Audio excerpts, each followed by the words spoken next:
और देखिए एक और बड़ी खबर है, आईडीएफ का वीडियो जारी कर हमास पर आरोप, जानबूझकर लोगों को मरवा रहा है हमास। ये बड़ा आरोप लगाया है आईडीएफ ने, इजरायली डिफेंस फोर्सेस ने।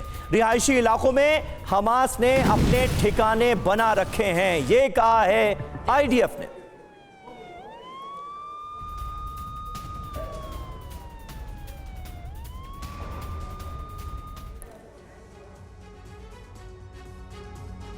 लेकिन देखिए यहां पर समझना यह भी जरूरी है कि गाजा के इस बड़े अस्पताल पर हमले के बाद कैसे दुनिया के देशों के बीच समीकरण बदल जाएंगे और इसका क्या असर होगा, ये जल्दी से समझ लेते हैं। गाजा अस्पताल पर हमले का बड़ा असर क्या देखने को मिलेगा। पहला, अमेरिकी कूटनीति को इससे झटका लगेगा। जॉर्डन में होने वाली समिट तो आप देखिए रद्द ही हो गई है, क्योंकि इजराइल से जो बाइडेन को जाना था कहां, जॉर्डन, और वहां पर अरब वर्ल्ड के लीडर से उनकी मुलाकात होनी थी, यह कैंसिल हो गई।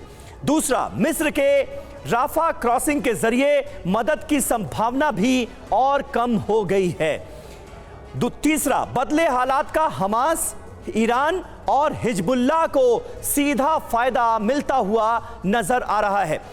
चौथा, अमेरिका के लिए मिडिल ईस्ट के हालात संभालना और मुश्किल हो जाएगा, क्योंकि एक तरफ उम्मीद ये हो रही थी कि अरब वर्ल्ड के लीडर से जब जो बाइडेन की मुलाकात होगी तो कुछ मुद्दों पर रजामंदी होगी और इस जंग का कोई सलूशन निकलेगा। अब तो वो होने नहीं जा रहा।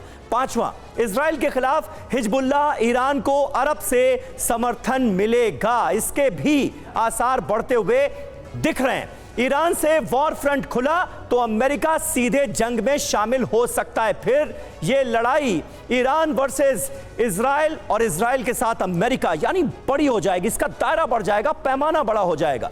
इजराइल के लिए जमीनी हमला शुरू करने में परेशानी और ज्यादा बढ़ेगी। आठवां, अरब देशों में चीन, रूस को अपनी पकड़ बनाने का मौका मिलेगा और हम देख रहे हैं चीन, रूस और ईरान की ये तिकड़ी जो है ये एक साथ नजर आ रही है पूरी तरह से इजराइल और अमेरिका के खिलाफ। नवां, मिडिल ईस्ट में हालात बिगड़ने से दुनिया की अर्थव्यवस्था पर इसका असर पड़ेगा और मिडिल ईस्ट में अशांति आने वाले वक्त में और ज्यादा बढ़ेगी। हालात कब नॉर्मल होंगे, क्या कहा जा सकता है? जीजी द्विवेदी जी, क्या आपका आकलन है? क्योंकि एक उम्मीद तो यह जरूर थी कि जो बाइडेन जब इजराइल पहुंचेंगे तो फिर नेतन्याहू से बातचीत करने के बाद वो पहुंचेंगे जॉर्डन और वहां पर तमाम नेताओं से उनकी मुलाकात होगी। वो आसार अब खत्म हो गए हैं। ये मैं सवाल आपसे लूंगा, लेकिन उससे पहले एक बड़ी खबर, बाइडेन नेतन्याहू की बैठक खत्म हो गई है। ये जानकारी मिल रही है बाइडेन का काफिला निकलने वाला है। हमारे सहयोगी मनीष झा इस वक्त उसी होटल में मौजूद हैं जहां पर यह मीटिंग चल रही थी। मनीष, क्या अपडेट है? बैठक खत्म हो गई है, किसी भी वक्त बाइडेन का काफिला वहां से निकल सकता है।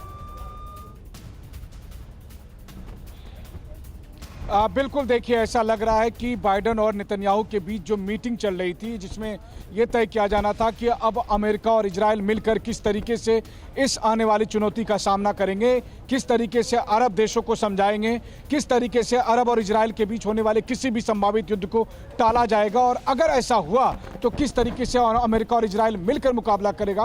वो मीटिंग लगता है ओवर हो गई है। जो बाइडेन के काफिला की गाड़ियां हैं वो सब होटल के रिसेप्शन पर उस तरह से तैनात कर दी गई है कि जिस वक्त बाइडेन निकलेंगे तो फिर यहां से काफिला मूव करेगा। अभी ये कहना मुश्किल है कि यहां से निकलकर क्या वो सीधे एयरपोर्ट जाएंगे या फिर जैसे कि पहले खबर आ रही थी कि अमेरिकी राष्ट्रपति जो बाइडेन क्या साउथ इजराइल के किसी हिस्से का दौरा कर सकते हैं। हालांकि हॉस्पिटल पर अटैक के बाद जिस तरह से माहौल टेंस है, जिस तरह की स्थितियां बनी हैं, वैसे में नहीं लगता है कि यहां से जो अमेरिकी राष्ट्रपति जो बाइडेन फिर किसी और जगह का विजिट करेंगे। इजराइल से उन्हें जॉर्डन विजिट करना था, लेकिन जॉर्डन का समिट कैंसिल हो चुका है। वैसी स्थिति में 2-3 घंटे कम से कम एक्स्ट्रा जरूर जो बाइडेन के पास हैं। लेकिन अभी की जो मूवमेंट है ये मैं आपको बता दूं कि कैमरे पर भी हमने आपको दिखाने की कोशिश की थी कि जिस तरह होटल के ठीक सामने में जो बाइडेन की काफिले की गाड़ियां थी उन सबको अब एक्टिव मोड में उस होटल के साथ लगा दी कि अगर वीवीआईपी को निकलना हो तो फिर उस काफिले में वो बैठ सकेंगे और फिर वो यहां से निकल सकेंगे। देखिए इस बिल्कुल नजर बनाए रखिएगा मनीष, आगे भी आपके पास लौटते हैं ताजा अपडेट के लिए। और इस बीच जिस बात का जिक्र हमारे सहयोगी मनीष झा तेल अवीव से कर रहे थे, राष्ट्रपति बाइडेन का जॉर्डन दौरा रद्द हो गया है, ये बड़ी बात है।